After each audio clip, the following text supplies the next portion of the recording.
Hey man, do you find that your girl is rarely in the mood? Do you want more sex? If you do, keep watching. Hopefully you have been watching this video series that I've been doing on the attraction ladder, the psychology of modern flirting. All right, and so if you haven't, just go ahead and watch the first video and work your way through the playlist, because that's the only way that you're going to get this step by step without actually reading the book. All right, which you can do as well. I mean, it's up to you. And if you'd like a copy, let me know. I'll get it to you for free, okay? But this is just the next rung on that ladder, and that rung is arousal, okay? So here's the thing, man. I have to be extremely careful with what I say here, because don't want the YouTube algorithm to be like, nah, that's a no-go. You can't be talking about that kind of stuff. We're shutting this down. All right, so I have to be really careful. Hopefully you can read between the lines a little bit. If you have further questions, you can always get at me and we can discuss it a little more in greater description and detail. So how do you build arousal? All right, how do you get her in the mood? How do you start getting her feeling that sexual tension and building on top of that and really making it where she just wants it, right? Okay, so we're gonna start off with number one, erotica. All right, so look, what is erotica? If you don't know, it's basically dirty stories, okay? There's many websites. If you Google it, you will find it, all right? Now, this is the thing. The reason why I bring this up is not to tell you, oh, just have her read erotica, okay? She probably does that on her own anyway. But here's the thing. What you can get out of it is learning how to be descriptive in the way that you talk sexually to her, all right? Instead of just being like, this is what it is, this is what I want, bam, let's get it. It can be a little more flowery, a little more descriptive, and just, it's gonna be a little more palatable to her.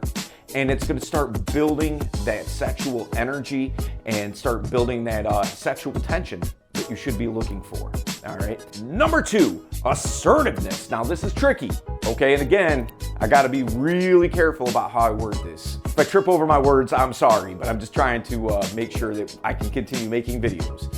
Here's the thing with assertiveness. When I'm talking about being sexually assertive, obviously I'm not talking about being sexually aggressive, okay? That's two totally different things. They're cousins, but different, all right? With being assertive, what I mean by that is you are asserting your sexuality. You are showing that you are a sexual identity, that you have sexual urges and drives, just like she does, by the way. So unless she's asexual, she has them too.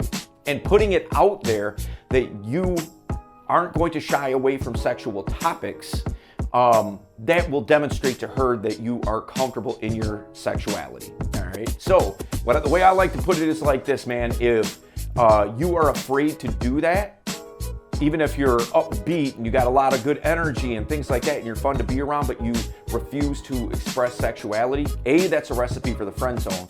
But the way I like to put it is you're a closeted heterosexual. Your heterosexuality is in the closet, and that's where it'll stay because you're afraid to offend her. All right, so don't go living life like that, especially if you are in a relationship in particularly.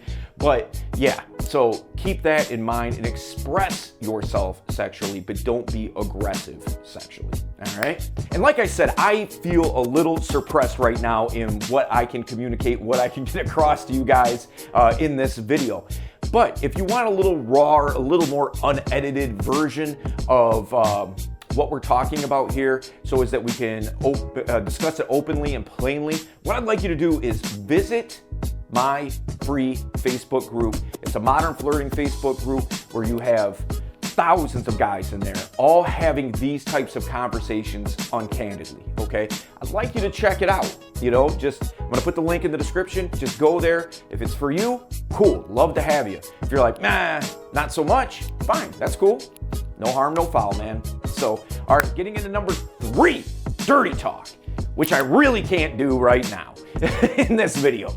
But the key here is, again, it's meeting of those first 2 points, the erotica and the assertiveness, all right? So with dirty talk, what you are expressing, in particularly if you're in the moment, by the way, if you've already gotten hurt to the point of you're in bed, talk, all right? Have a little bit of dirty talk, because look, I can't tell you how many times I've heard girls complain about a guy just won't talk in bed. Learn to do that. And it can feel a little awkward at first if you're not used to it. But some of the things that you can do to make sure that you're doing it right, start small. Start with small stuff and start working your way up, okay?